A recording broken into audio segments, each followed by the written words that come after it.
Hello students, welcome to back my YouTube channel N M Shiksha. I hope आप सभी अपनी study को एंजॉय कर रहे होंगे और अपने एग्ज़ाम की प्रिपरेशन को कर रहे होंगे। अब हम इस वीडियो में पढ़ने जा रहे हैं आपके बीए प्रोग्राम के 6 सेमेस्टर के सब्जेक्ट हिस्ट्री के इशू इन 20वीं सेंचुरी वर्ल्ड हिस्ट्री के टॉपिक पेरिस छात्र आंदोलन के बारे में। तो चलिए वीडियो को अब हम स्टार्ट करते हैं। पेरिस छात्र आंदोलन, यह आंदोलन 1968 में पेरिस के छात्रों के द्वारा वहाँ की सरकार के खिलाफ किया गया आंदोलन था। यानी कि ये आंदोलन स्टूडेंट के द्वारा अपनी गवर्नमेंट के खिलाफ, अपनी सरकार के खिलाफ किया गया एक आंदोलन था। यह आंदोलन ओलंपिक के समय जुलाई और अक्टूबर के बीच में हुआ था। छात्रों का मानना था कि इस समय गर्मी के मौसम में सरकार पर दबाव बनाना अधिक कठिनाई भरा नहीं होगा और यह एक उचित समय है जो हम सरकार पर अपना दबाव बना सकते हैं। 19वीं सदी में लोगों की रुचि आधुनिक शिक्षा में बढ़ने लगी थी। यानी कि जो स्टूडेंट्स थे और जो लोग थे 19वीं सदी के, वो आधुनिक शिक्षा की तरफ झुकाव करने लगे थे, अपना इंटरेस्ट बढ़ाने लगे थे। 20वीं सदी आते आते अधिकतर छात्रों ने अपनी रुचि आधुनिक शिक्षा में बढ़ाई और अधिक मात्रा में छात्र शिक्षा लेने लगे। यानी कि जब 20वीं सदी आई तो बहुत अधिक मात्रा में जो स्टूडेंट्स थे, जो बच्चे थे, वो छात्र आधुनिक शिक्षा की तरफ बढ़ने लगे और अपना उसमें इंटरेस्ट दिखाने लगे। 1960 में फ्रांस में शिक्षा लेने वाले बच्चों यानी कि छात्रों की जो संख्या थी वो 1,96,000 से बढ़कर 3,76,000 तक हो गई थी। उस समय पेरिस में शिक्षा के क्षेत्र में निवेश कम था, विश्वविद्यालयों की इमारतें कम थी और आवासीय और शिक्षा क्षेत्र में आवश्यकता अपर्याप्त थी। यानी कि इतने ज़्यादा मात्रा में स्टूडेंट बढ़ गए थे कि विश्वविद्यालय कम पढ़ने लग गए थे। आंदोलन की शुरुआत, यानी कि अब इस आंदोलन के हम बारे में पढ़ते हैं कि इसकी शुरुआत कब और कहाँ से हुई थी। 1968 के आंदोलन की शुरुआत, यानी कि जो पेरिस छात्र आंदोलन की शुरुआत छात्र प्रदर्शनकारियों ने की थी। इस आंदोलन का मुख्य परिसर नंटेर कैंपस से हुई थी। यानी कि जो ये कैंपस था वहीं से इस आंदोलन की शुरुआत हुई थी, वो भी स्टूडेंट्स के द्वारा। 1962 से नंटेर परिसर निर्माणाधीन, यानी कि उसमें कार्य चल रहा था, निर्माण कार्य चल रहा था, फिर भी उस परिसर में कई हजार छात्र पढ़ने आते थे। यानी कि जब उस जो परिसर है उसमें जब निर्माण कार्य चल रहा था उस टाइम पे भी बहुत सारे स्टूडेंट्स वहाँ पर पढ़ने आते थे। 12,000 छात्रों के आवास अल्प विकसित अवस्था में वितरित लिंग के प्रवेश पर प्रतिबंध था। लड़कियों और लड़कों के लिए अलग आवासीय भवन बनाए गए थे। 22 मार्च को लगभग 150 छात्रों ने कुछ कवियों और संगीतकारों के साथ पेरिस विश्वविद्यालय नंटेर परिसर में कब्जा कर लिया था। यानी कि जो ये स्टूडेंट्स थे उन्होंने 22 मार्च को कुछ संगीतकार, कुछ कवियों के द्वारा वहाँ पर अपना आंदोलन चालू कर दिया था ताकि सरकार उनकी कामकाज संबंधी मुद्दों पर विचार विमर्श करे। इमारत को पुलिस ने घेर लिया, परंतु छात्र अपनी इच्छाओं को सार्वजनिक कर वहाँ से चले गए। यानी कि वहाँ पर इतना ज़्यादा आंदोलन बढ़ गया था कि पुलिस आ गई और पुलिस ने उस बिल्डिंग को पूरी तरह से घेर लिया। परंतु जो छात्र थे वो डरे नहीं, वो अपनी इच्छाएं, जो भी उनकी मांगे थी, वो सबके सामने रखकर वहाँ से चले गए। फिर प्रदर्शन को देखते हुए वहाँ की सरकार ने अनुशासनात्मक समिति का गठन किया जिसका कार्य था प्रदर्शनकारियों को रोकना। यानी कि आंदोलन इतना ज़्यादा बढ़ चुका था कि वहाँ की सरकार ने अनुशासनात्मक समिति का गठन किया और फिर जो वो समिति का गठन हुआ तो उसका कार्य था प्रदर्शनकारियों को रोकना, ठीक है, और उनकी एक्टिविटी पर ध्यान देना, नज़रें रखना। 22 मई को सरकार नंटेर विश्वविद्यालय को बंद कर दिया। सरकार ने जो 2 मई को सरकार ने नंटेर विश्वविद्यालय को बंद कर दिया। नंटेर परिसर को बंद करने तथा छात्रों को निष्कासित करने पर दूसरे विश्वविद्यालयों के छात्र उठ खड़े हुए।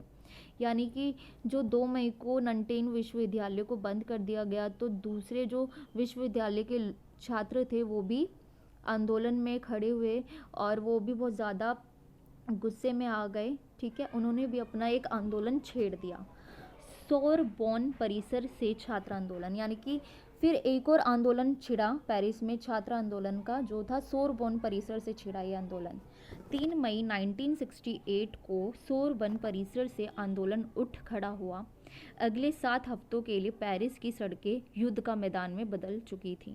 यानी कि 3 मई तक आते आते 1968 में एक और छात्र आंदोलन शुरू हुआ, जो कि सोरबन परिसर से स्टार्ट हुआ था, और उसके 3 मई के 7 हफ्ते बाद जो थे पेरिस की सड़कें युद्ध का मैदान में तब्दील हो चुकी थी। छात्रों द्वारा UNEF का गठन, यानी कि छात्रों द्वारा एक समिति का गठन किया गया जिसका नाम था UNEF। सामूहिक छात्रों ने मिलकर एक संगठन बनाया जिसका नाम उन्होंने UNEF रखा। छात्रों और शिक्षकों ने मिलकर 6 मई को ननटेन परिसर को बंद करने के लिए मोर्चा निकाला। उस समय पुलिस और छात्र आमने सामने आए। पुलिस ने भीड़ को तितर बितर यानी कि इधर उधर करने के लिए, ठीक है, बहुत तरह की तरकीबें अपनाई, परंतु छात्रों ने दोबारा आंदोलन शुरू कर दिया और उन्होंने एक बैरिकेड बना दिया जिससे पुलिस उन्हें डंडे ना मार सके।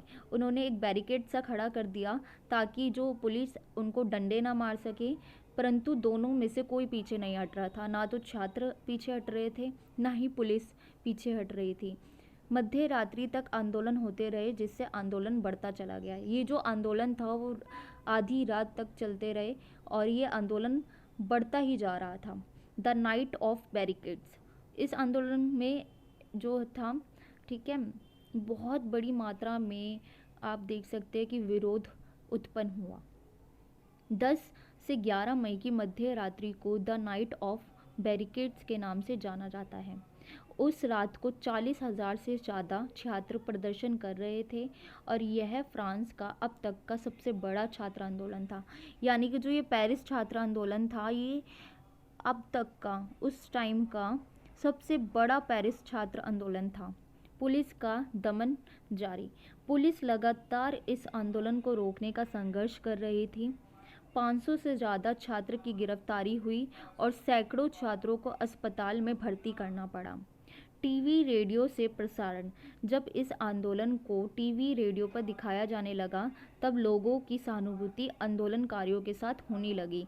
कई संगीतकार हस्तियां इस आंदोलन में समर्थन के लिए आने लगी और पुलिस की घोर निंदा की जाने लगी।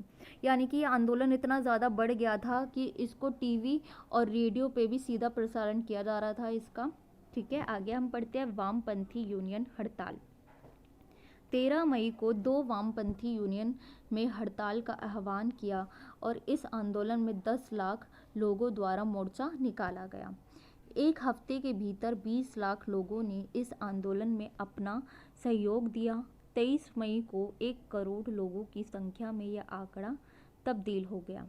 यानी कि धीरे धीरे आंदोलन बहुत बड़ी मात्रा में फैलता जा रहा था और बहुत सारे छात्र इनसे, और बहुत तरह की जो लोग थे, हस्तियाँ थी, वामपंथी यूनियन थे, बहुत तरह के यूनियंस इनसे जुड़ते जा रहे थे। डी गोल, यानी कि डी गोल कौन था? वहाँ का उस टाइम का पेरिस का राष्ट्रपति था, जो कि जर्मनी से भाग गया था। ठीक है, लोगों ने जो फिर वो भाग गया तो लोगों ने एक नारा लगाया, अलविदा डी गोल। यानी कि लोग जो थे वहाँ पे अलविदा डी गोल का नारा लगाना शुरू कर दिया। नेशनल असेंबली भंग। डी गोल वापस राष्ट्रपति आया और उसने कहा कि हम देश की समस्या का हल करेंगे। उसमें नेशनल असेंबली को भंग कर दिया। यानी कि डी गोल वापस, जो वहाँ का राष्ट्रपति था, वो वापस आ गया।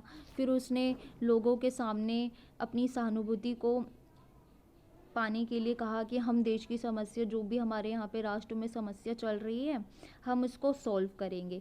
फिर उसने क्या किया कि उसने नेशनल असेंबली को भंग कर दिया। फिर दोबारा चुनाव हुआ और डी गोल की पार्टी की जीत हो गई। यानी कि डी गोल फिर जीत गया और छात्र आंदोलन को उसने दबा दिया। फिर छात्र आंदोलन हार चुका था, परंतु इस आंदोलन में फ्रांस की राजनीति पर व्यापक प्रभाव डाला, जिससे फ्रांस की राजनीति पर कई व्यावहारिक परिवर्तन हुए और वह परिवर्तन आज भी देखे जा सकते हैं।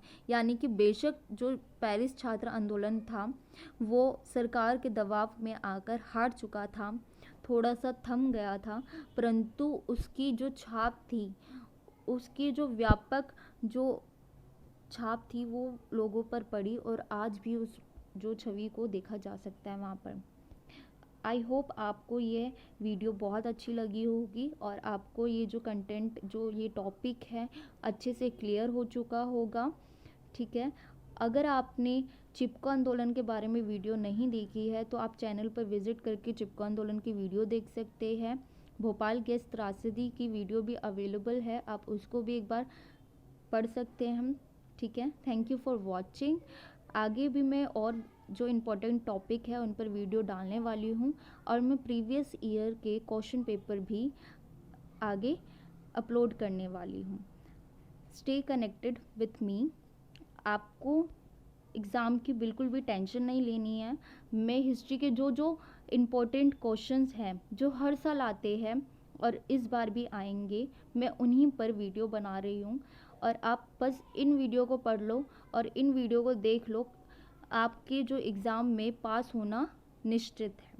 ठीक है, थैंक यू फॉर वॉचिंग। चलिए अब अगली वीडियो में मिलते हैं।